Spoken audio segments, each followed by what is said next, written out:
सभी ANM GNM बहनों को मेरा नमस्कार। तो चलिए आज के क्लास को हम लोग कंटिन्यू रखते हैं, जो कि हम लोग का प्राइमरी हेल्थ केयर टॉपिक चल रहे हैं।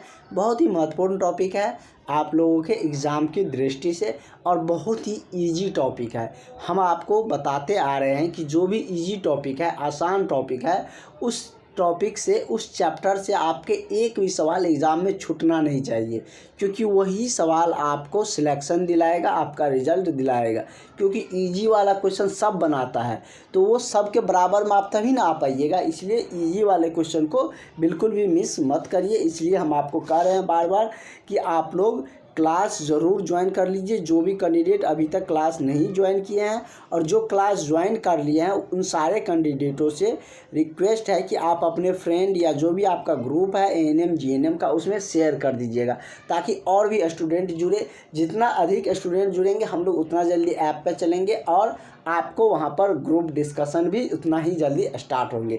ये आप लोग का भी ड्यूटी है, क्योंकि हम आपके लिए बहुत मेहनत करते हैं, नोट्स बनाते हैं, फिर आपका क्लासेज लेते हैं और एक एक पॉइंट को पूरी डिटेल्स में समझाते भी है। तो चलिए इस नंबर पर कॉल करके, जो अभी तक क्लास नहीं ज्वाइन किए हैं, 70 50 87 29 96, इस नंबर पर कॉल करके व्हाट्सअप करके ज़रूर क्लास में जुड़ जाइएगा। बहुत ही जल्द आपका टेस्ट सीरीज स्टार्ट होने वाले हैं, ग्रुप डिस्कशन होंगे और टॉपिक तो चल ही रहे हैं। एक्सप्लेनेशन के साथ सारे नोट्स भी आपको मिल जाएंगे। तो इस टॉपिक के हम लोगों ने 51 नंबर तक क्वेश्चन कर चुके थे, उससे आगे का क्वेश्चन आज हम लोग करते हैं। तो चलिए 50 नंबर क्वेश्चन से हम लोग क्वेश्चन करते हैं। फेफड़ों इसलिए लिखा है कि फेफड़े का 2 फेफड़े होते हैं हमारे शरीर में, एक बाएं ओर एक दाएं ओर, वो आगे में क्वेश्चन देखने को मिलेंगे। तो फेफड़ों में वायु जाने का मुख्य मार्ग कौन सा होता है? श्वासनिका या श्वसनी या श्वास नली या कुपिका?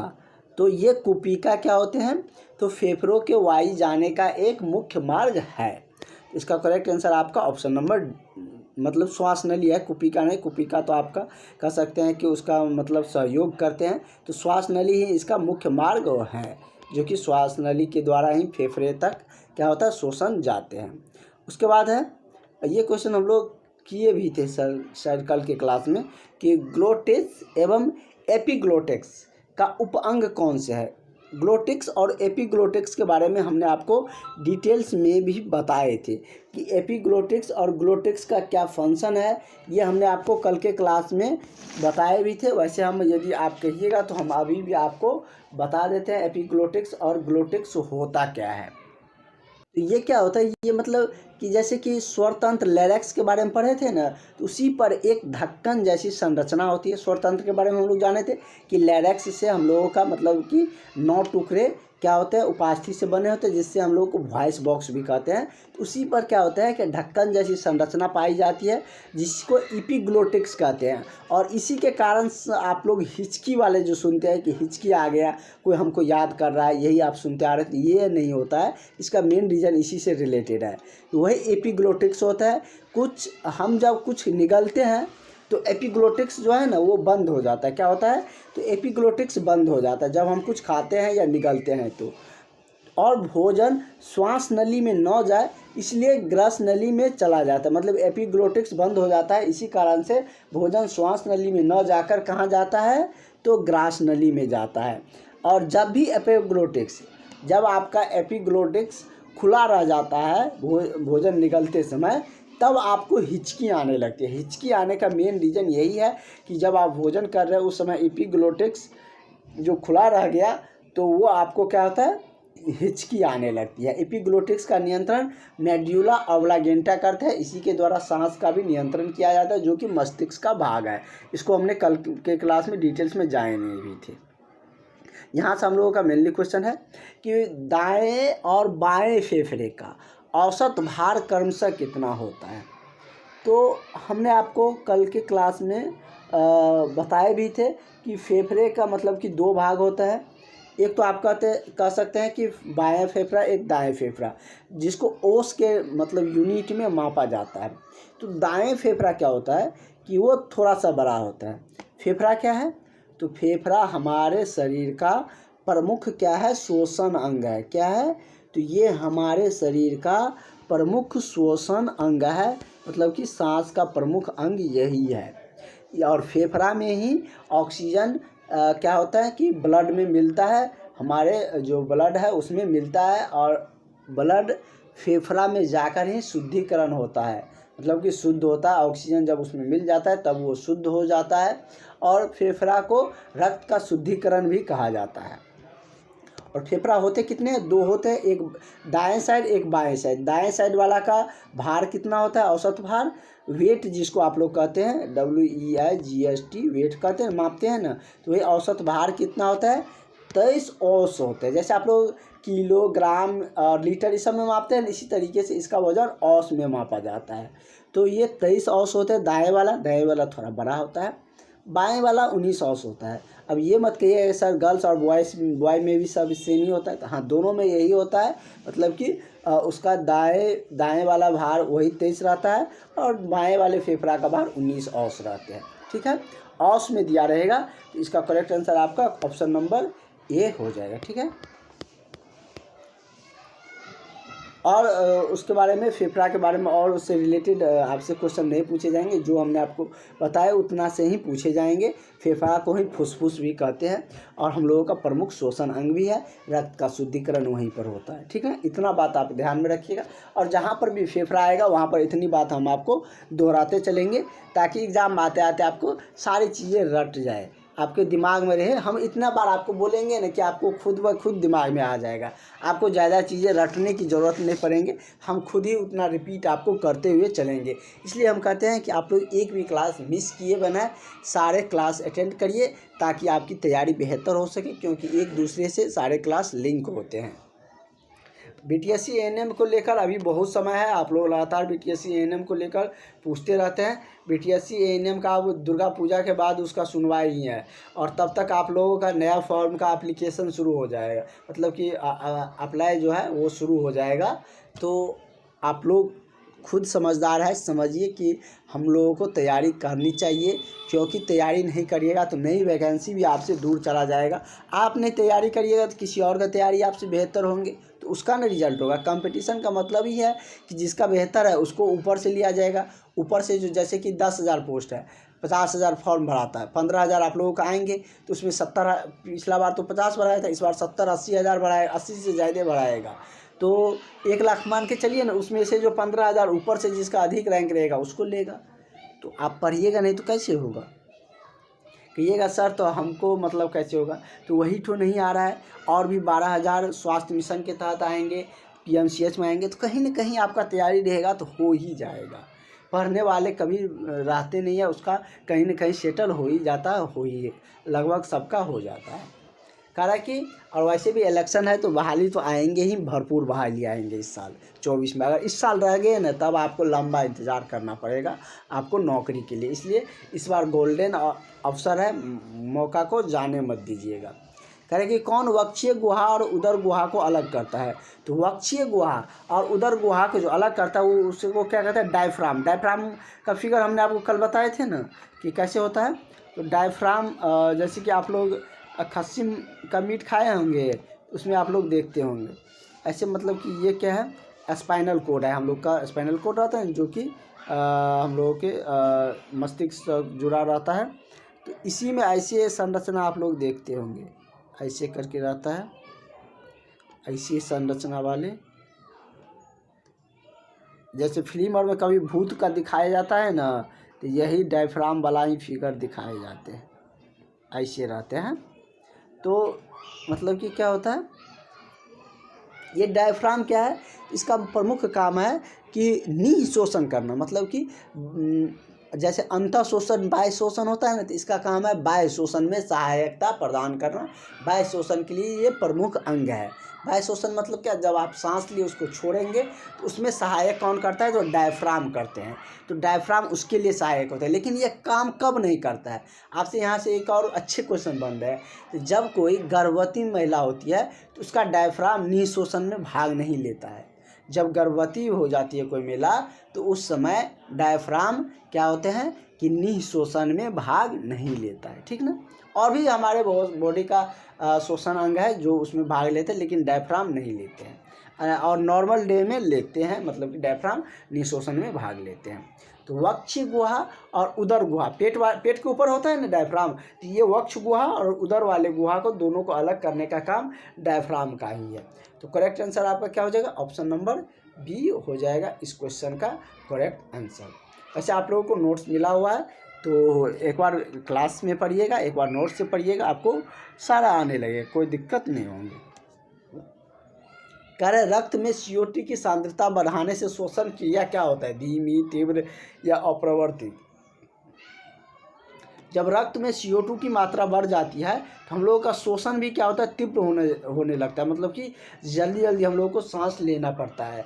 तो इससे क्या होता है कि मतलब CO2 जब सांद्रता उसकी मतलब कि उसके जैसे क्या अनुपात में मिला रहता है ना, तीन जैसे गैस हमने आपको बताया कि ऑक्सीजन, नाइट्रोजन और CO2 कार्बन डाइऑक्साइड, तो इसकी सांद्रता मतलब इसकी मात्रा अधिक हो जाएंगे रक्त में, तब क्या होंगे, तो आपको अधिक तीव्रता से सांस लेने पड़ेंगे ताकि जल्दी जल्दी ऑक्सीजन आए और कार्बन डाइऑक्साइड को वहाँ से निकाले। क्योंकि हम सांस लेते हैं तो कार्बन डाइऑक्साइड जो हम 21% लेते हैं वो हम ब्लड में कुछ 4% रख लेते हैं, कार्बन डाइऑक्साइड उसके बदले में 4% छोड़ते हैं।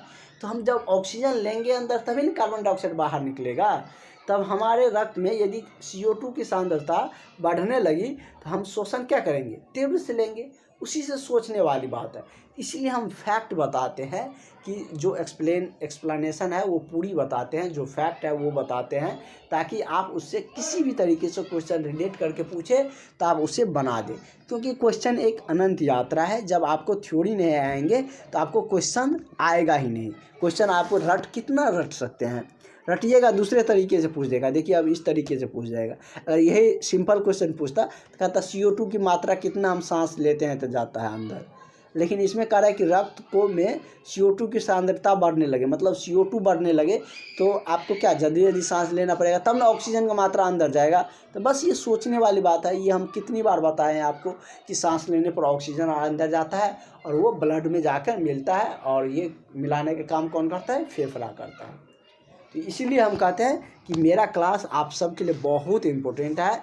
यदि आप समझ के अच्छा से पढ़ना चाहते हैं, अपना रिजल्ट चाहते हैं, तो मेरे क्लास से ज़रूर जुड़िए, आपका 100% रिजल्ट होगा। और क्लास छूटेगा तो आप लोगों को दिक्कतें आएंगे, इसलिए आजकल करते करते सब क्लास मिस मत कर दीजिएगा, और एग्ज़ाम नज़दीक आ जाएगा तब आप क्लास ज्वाइन करने आइएगा। बहुत सारे कैंडिडेट क्लास ज्वाइन कर लिए हैं, तो आप लोग भी क्लास ज़रूर ज्वाइन कर लीजिए।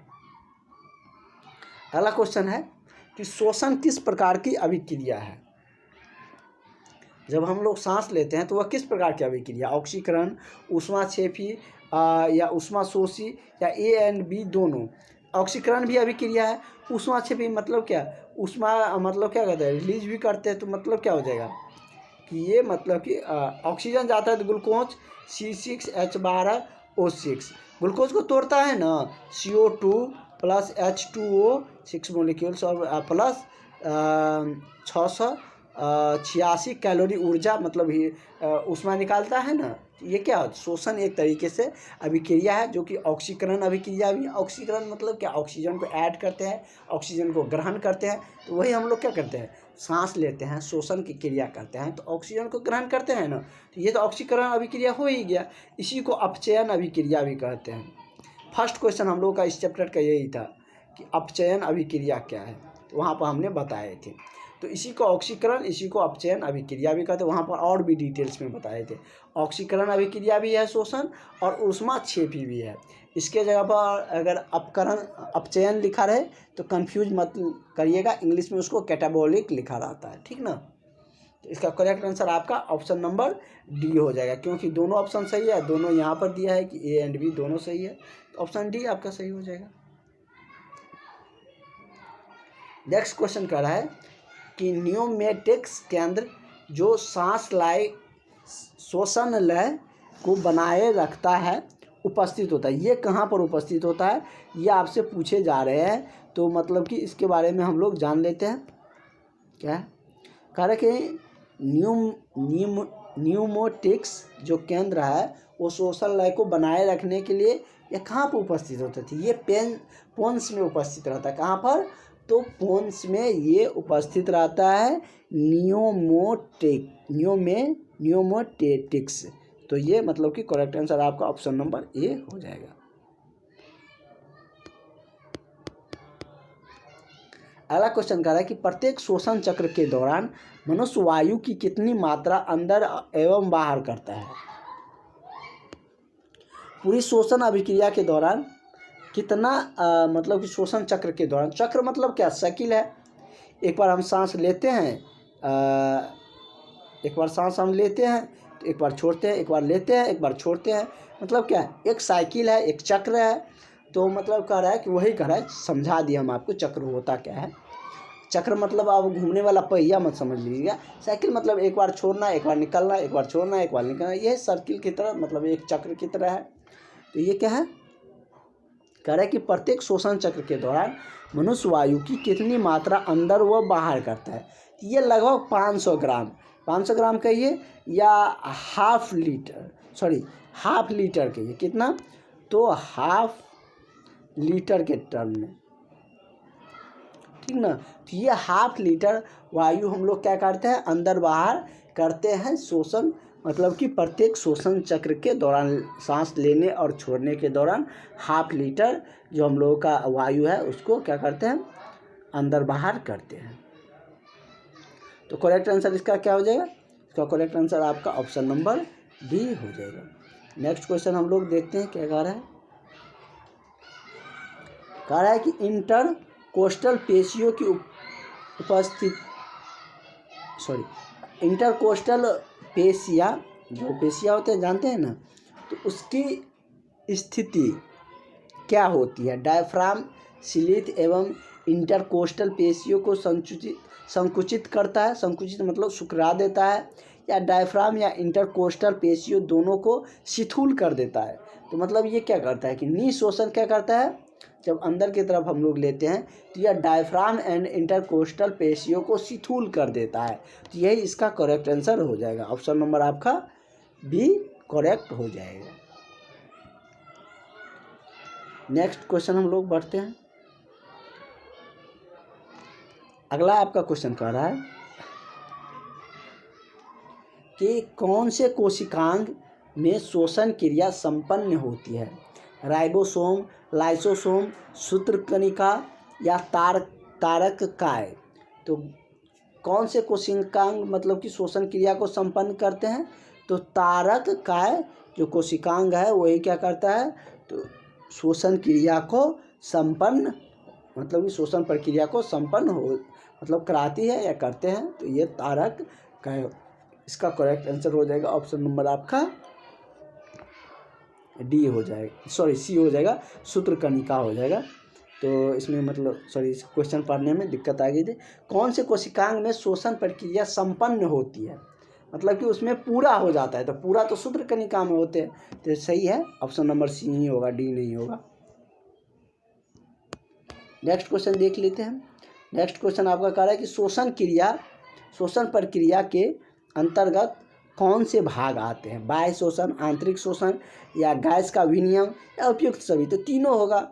बाह्य श्वसन भी करते हैं, श्वसन प्रक्रिया में सांस छोड़ते हैं ना, अंदर की तरफ भी लेते हैं, गैस का विनिमय भी होता है, आदान प्रदान भी होते हैं।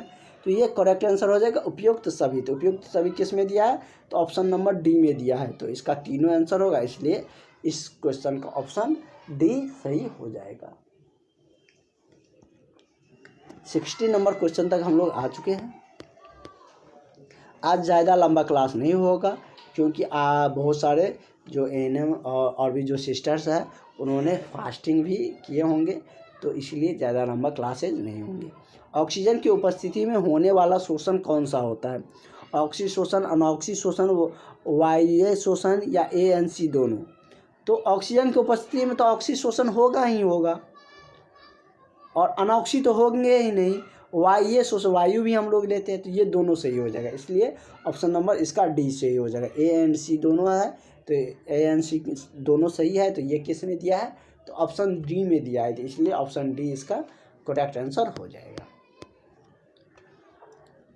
डायफ्राम को लेकर फिर से क्वेश्चन आ गया, डायफ्राम फेफड़ा को लेकर। फेफड़ा के माध्यम से शोषण कौन करता है। ये तो पता है कि हम लोग भी करते हैं। हम लोग किस में आते हैं, तो स्तनधारी में आते हैं। किस में आते हैं? स्तनधारी। स्तनधारी जीव है ना हम लोग, तो स्तनधारी में हम लोग आते हैं। सरीसृप में छिपकली आ गया, उसके बाद आपका सांप आ गया, ये सब आते हैं। तो ये भी फेफड़ा के माध्यम से करते हैं। मेढक भी, मेढक त्वचा के माध्यम से करते हैं, उसके बारे में हम लोग जानते हैं। पक्षी भी फेफड़ा के माध्यम से करते हैं श्वसन की प्रक्रिया। तो उपयुक्त सभी हो जाएगा। क्या मतलब स्तनधारी भी, या मानव दिया रहे कि मानव का प्रमुख श्वसन अंग कौन है, तो ये आप आसानी से आंसर कर सकते हैं कि मानव का प्रमुख श्वसन अंग फेफड़ा है। लेकिन वही दिया है कि फेफड़े के माध्यम से श्वसन कौन कौन करता है, तो ये सरीसृप भी करते हैं, स्तनधारी भी करते हैं, स्तनधारी में हम सब आते हैं। तो उसके बाद पक्षी भी करते हैं। स्तनधारी मतलब क्या, ये समझिए, स्तनधारी ज़्यादातर वो सारे जीव जंतु है जो अंडा नहीं, बेबी बच्चे को जन्म देता है, ये सब क्या है, तो स्तनधारी में आते हैं। इसमें दिक्कत नहीं ना आएंगे आपको। स्तनधारी जहाँ समझते हैं ना, जो मतलब कि दूध पिलाता है, ये भी है, और कह सकते हैं इस तरीके से भी समझ सकते हैं, या जो मतलब कि बच्चे का जन्म देता है, शिशु को जन्म देता है। सरीसृप में वो सारे आते हैं जो कि अंडा मतलब कि अंडे का प्रजनन करते हैं। पक्षी भी आते हैं, लेकिन पक्षी सरीसृप में नहीं आते हैं। तो इसलिए ये तीनों क्या है, फेफड़ा से ही मतलब कि क्या करते हैं, तो अपना शोषण करते हैं। नेक्स्ट क्वेश्चन देखते हैं कि कह रहा है कि निम्न में से कौन सा कथन गलत है। गलत को खोजना है कि दाएं फेफड़ा बाएं फेफड़ा से बड़ा है। ये तो सही है, दाएं बड़ा होता है, उसका 23 औंस होता है वजन, इसका 19 औंस होता है बाएं का। दाएं फेफड़ा में 3 एवं बाएं में 2 लौब होते हैं, ये भी सही है। हमको खोजना है गलत वाला। दाएं फेफड़ा भारी एवं बाएं फेफड़ा हल्का, ये भी सही है कि दाएं फेफड़ा तो भारी होते हैं। दोनों फेफड़ा बिल्कुल समान है, ये तो होता नहीं है, ये हम लोग देख ही चुके थे। तो देखिए उसी क्वेश्चन को दूसरे तरीके से पूछा है। किसी भी तरीके से पूछेगा, आप लोग गलत नहीं करिएगा, क्योंकि किसी भी तरीके से क्वेश्चन पूछेगा, वो सारे क्वेश्चन हमने आपको PDF में दे रखे हैं, और यहीं से सारा क्वेश्चन आते भी हैं एग्ज़ाम में। तो इसका करेक्ट आंसर आपका ऑप्शन नंबर D हो जाएगा।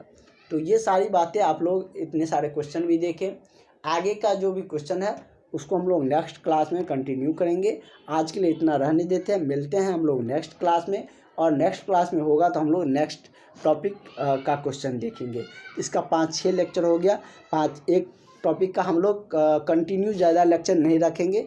एक टॉपिक का 5-6 लेक्चर होने पर उसको चेंज करके नया टॉपिक आता है, ये आप सबको पता है जो भी पुराना स्टूडेंट है।